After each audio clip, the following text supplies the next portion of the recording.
Hey friends, welcome back. I'm Phoenix, a quiet girl with a strong spirit and a heart that loves to wander.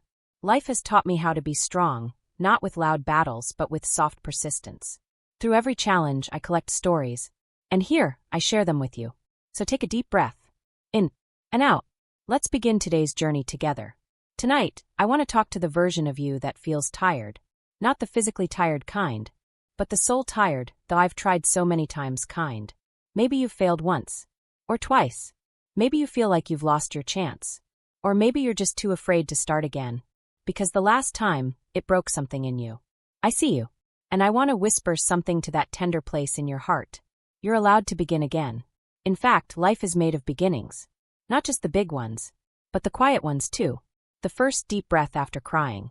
The tiny yes, after weeks of I can't. The day you wake up and think, maybe, just maybe, I can try again. This episode is a gentle hand on your back. Not pushing, just encouraging. If you've been waiting for a sign, if you've been hoping someone would say, it's okay to begin again. Let this be it. You're not behind. You're not broken.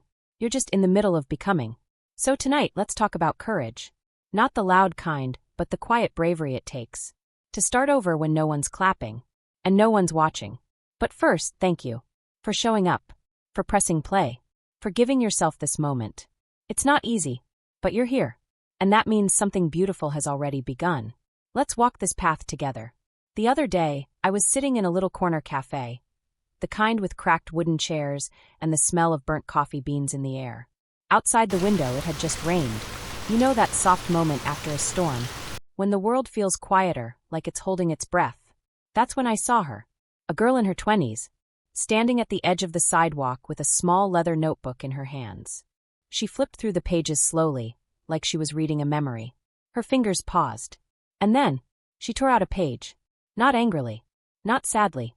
Just quietly. The paper drifted down to the pavement like an autumn leaf. She turned to a fresh page. And for a long moment, she didn't write anything. She just held the pen, staring at the blank space, as if deciding whether or not to believe in herself again. And then, just when I thought she might close the notebook and walk away, she began to write, line by line, word by word, like someone planting seeds in a garden she wasn't sure would grow. I don't know her name. I don't know what she was writing, but something in that quiet moment moved me deeply. Because haven't we all been there? Standing at the edge of a new beginning, still haunted by the pages we had to tear out. Maybe it was a relationship that didn't work, a dream that fell apart, a promise we made to ourselves, and broke. And then life hands us a new page and asks, are you ready to try again? It's such a simple question, and yet it can feel heavier than a mountain, because starting again isn't easy. It means facing our fears. It means forgiving ourselves. It means writing again, even if we're scared the story will end the same. But here's what I've learned, watching her from that rainy window. There is something incredibly brave about choosing to begin again. Not because you have to, but because somewhere deep inside, you still believe something better is possible. Even after the storm. Even with a trembling hand. Have you ever felt that way? Like you're standing in front of a blank page. And part of you wants to try again. But another part whispers, what's the point? It's okay to feel that. It's okay to hesitate. But I hope, just like that girl on the street, you'll pick up the pen anyway. Because you don't have to know how the story ends. You just have to be willing to write the next line. And maybe that's where all healing begins. Let's be honest. Starting again sounds beautiful in theory. But in real life, it's messy. It's terrifying. And sometimes it hurts more than giving up. You see, no one really talks about the grief that comes with beginning again. Because to start over, we usually have to admit that something didn't work. Something ended. Something we poured our heart into just didn't last. And that's hard. Maybe you tried your best, and it still wasn't enough. Maybe you trusted someone, and they let you down. Maybe you walked away, not because you wanted to, but because you had to. And now you're standing here, at the edge of something new, carrying all that weight. That's the part people don't see. They see your smile when you post that new beginning photo. They see your day one at the gym or your I'm back caption on Instagram. But they don't see the 2 a.m. tears, the doubts, the shaky hands, the voice in your head whispering, you've already tried. Why would this time be any different? What if you fail again? What will people think of you? I want to tell you something gently. Those thoughts are not weakness. They are signs you care deeply. They are the echoes of old wounds still healing. And it's okay. You don't have to pretend to be fearless. You don't have to be completely ready. You don't even have to believe in yourself 100% yet. You just have to show up, even with shaky knees, even with a hesitant heart. Let me offer you a picture. Imagine your life is a big, open field. You've planted seeds before, some grew, some didn't. Now, someone hands you one more seed. But your hands are tired. Your knees are sore from kneeling. Your heart whispers, what if it doesn't grow? But still you hold the seed. And maybe, just maybe, you lean down again. That, my friend, is courage. Not confidence. Not clarity. Courage. You don't need to prove anything. You don't need to have the answers. You are allowed to carry sadness and hope at the same time. You are allowed to be unsure and still take one small step. You are allowed to begin again, even if your voice trembles when you say, I'm trying. So if today you're feeling overwhelmed, like you've failed too many times, or like starting over is too hard, too slow, too painful, please hear this. You are not alone, and you are not behind. This is not a race. This is not a competition. This is a life, and it moves in seasons, not straight lines. Some seasons are for blooming, some are for falling apart, and some are for planting again. Even if it's just one seed, even if your heart is still healing, even if no one else sees you do it, you see you, and that matters more than you think. There's a moment, a quiet one, that happens right before we decide to begin again. It's not loud. It doesn't come with music swelling in the background. No one's cheering. There's no spotlight. Just a breath. A long, deep breath that says, I'm scared, but I'm still here. And that breath, that tiny pause, might be the most powerful moment of your life. Because starting again isn't really about big changes. It's not about quitting your job, moving to another country, or burning everything down to build from scratch. It's about micro movements. Small, tender actions. Quiet promises we keep just for ourselves. Waking up 10 minutes earlier. Making your bed. Taking a walk even if it's short. Saying no just once to something that drains you. Saying yes just once to something that scares you in a good way. You don't have to change your whole life. You just need to move 1 inch. 1 inch of courage. 1 inch of breath. 1 inch of hope.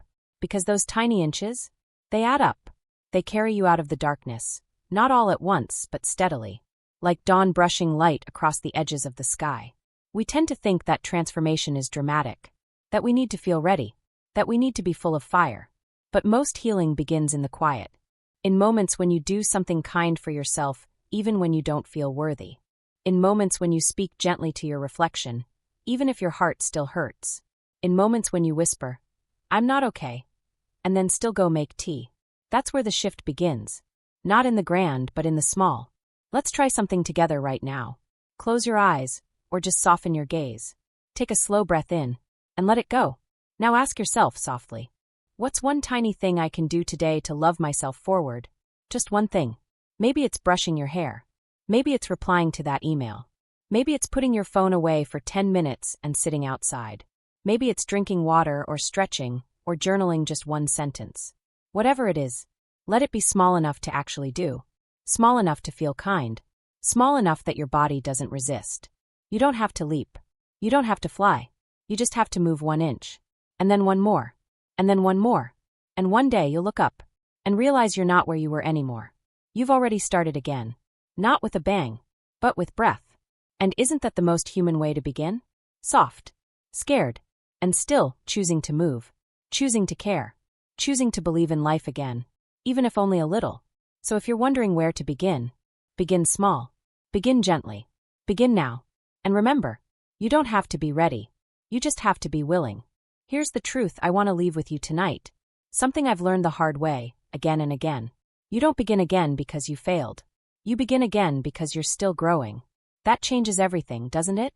Because the world teaches us to associate starting over with shame. Like if you didn't get it right the first time, something's wrong with you. You must have done it badly. You must be behind.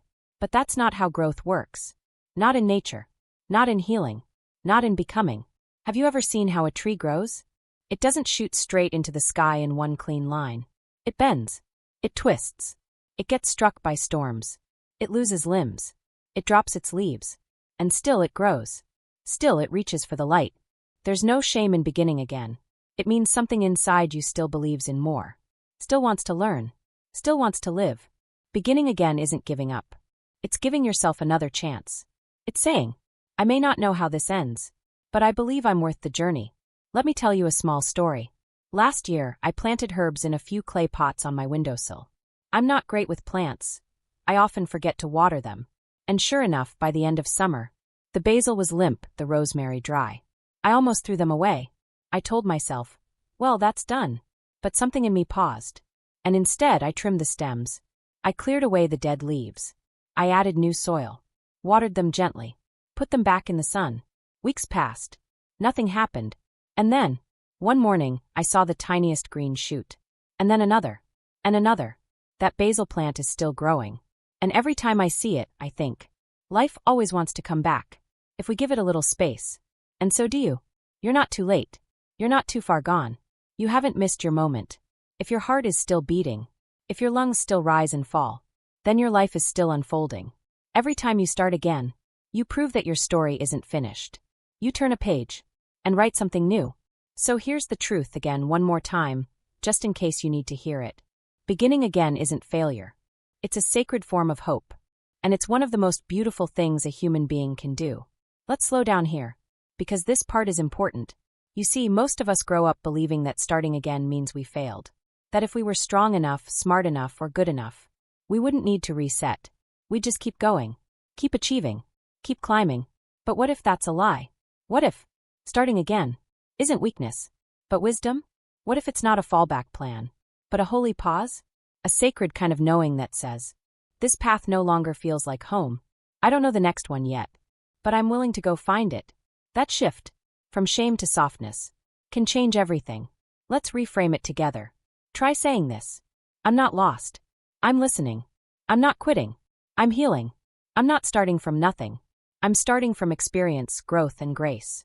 Because every time you begin again, you're carrying more wisdom with you than before. And no one reminds me of this more than Shawn Mendes. You probably know him as the pop star with stadium tours, radio hits, and millions of fans singing along. But what touched me most wasn't a song he sang. It was the silence he chose. In 2022, Shawn canceled his global world tour. Just weeks in. Not because of injury. Not because of scandal. But because he was overwhelmed. His mental health was struggling. In a letter to fans, he wrote, after a few years off the road, I felt like I was ready to dive back in. But that decision was premature, and unfortunately the toll of the road and the pressure has caught up to me, and I've hit a breaking point. He could have pushed through. He could have kept performing, smiling, numbing, pretending. But instead, he stopped. He went home. He went quiet. He went inward. And in doing so, he reminded the world of something so important. Starting again doesn't always look like doing more. Sometimes it looks like doing less. Less noise. Less pretending. Less pressure. More breathing. More stillness. More listening to your own heart. That takes courage. The kind of courage that's not celebrated on social media. The kind that doesn't get applause. The kind that looks like failure, until time reveals it was healing. And here's the beautiful part. Months later, Shawn didn't come back with a loud, flashy project. He came back with softness. With slowness. With songs written on walks in the woods. With a gentler voice and a stronger soul. He came back, not to prove anything, but to share what he had found in the quiet. That's the power of beginning again. Not because the world tells you to. Not to perform. Not to meet expectations. But because something inside whispers, I need to come home to myself. And you're allowed to do that too. To cancel the plans. To stop mid-sentence. To breathe. To pause. And when the time is right, to begin again slowly. From a place of wholeness, not pressure. You don't have to start big. You just have to start true. That's what Shawn did. That's what you can do. Right here. Right now. Let's pause for a soft breath. And learn one more gentle phrase to hold in your heart. Every episode we choose a word or idiom. Not just to teach English, but to offer comfort and courage. Today's idiom is, pick yourself up. This idiom means, to recover after something difficult. To get back on your feet, emotionally, mentally, physically. To try again after you fall. You'll often hear people say, life knocked me down, but I picked myself up. And that's the heart of this episode. Because starting again doesn't mean everything is perfect. It means you fell, and chose to rise. It means you broke, but chose to rebuild. It means you paused, but eventually whispered, let's keep going. Let me give you an example. Imagine someone loses their job, and for a while they feel stuck, hopeless, small. But one morning they get up. They make coffee. They open their laptop. They write a new application. That's not just productivity. That's self-trust. That's picking yourself up. You could also say, she was heartbroken for months, but she picked herself up and went back to school. Or, he picked himself up after the failure and started building again, slowly, quietly. The truth is, everyone falls, but not everyone is kind enough to help themselves back up. So if you've been sitting in the dust of something hard, a breakup, a loss, a burnout, a disappointment, let this be your reminder. You can pick yourself up. You can do it slowly. You can do it softly. You can cry while you do it, but you can do it. Not because someone's watching, not because it's easy, but because your life is still worth living, even in the messy parts. So today, maybe you take a shower, or open the window, or send the message you've been putting off. Whatever it is, let it be one small way. You pick yourself up again. And no, I'm proud of you. So here we are, my friend, at the edge of this quiet journey together. You made it all the way here, and that says something beautiful about your heart. Tonight we talked about beginning again. We let go of shame. We named the fear. We listened to stories of a girl by the window, of Shawn Mendes finding silence, of your own quiet courage. We learned that starting again isn't failure. It's a soft kind of strength. It's saying, I may not know where this road goes, but I'm willing to walk it anyway. And if you've been waiting for the perfect moment, you can stop waiting now. The moment is here. Not loud, not dramatic, but gentle, and honest, and enough. So I want to offer you one small invitation. You don't need to change your whole life this week. You don't need to set huge goals or create perfect plans. But maybe, just maybe, you can take one small action that whispers, I'm beginning again. Maybe you journal one page. Maybe you forgive yourself out loud. Maybe you open the curtains and let some light in. Whatever it is, let it be simple. Let it be soft. Let it be enough. Because the tiniest movement, in the direction of hope, is still a sacred step. And now, before we go, I want to leave you with a blessing. If your heart needs it, you can close your eyes, or place your hand on your chest, or just listen. Here it is. May you never mistake your pause for weakness. May you find quiet strength in every soft restart. And I'll be here, with stories, with softness, with reminders you can return to any time your soul forgets how brave it truly is. Thank you for walking this path with me. Thank you for beginning again, in your own way, in your own time. Until next time, be gentle, be curious, and never stop beginning. Good night, or good morning, wherever you are. This has been Phoenix. I'll see you in the next chapter. If this episode touched your heart, feel free to leave a comment. I'd love to hear your story. You can also like and subscribe to stay close for the next quiet conversation. Until then, take care and keep beginning, softly, bravely, and always with love. Goodbye, my friend.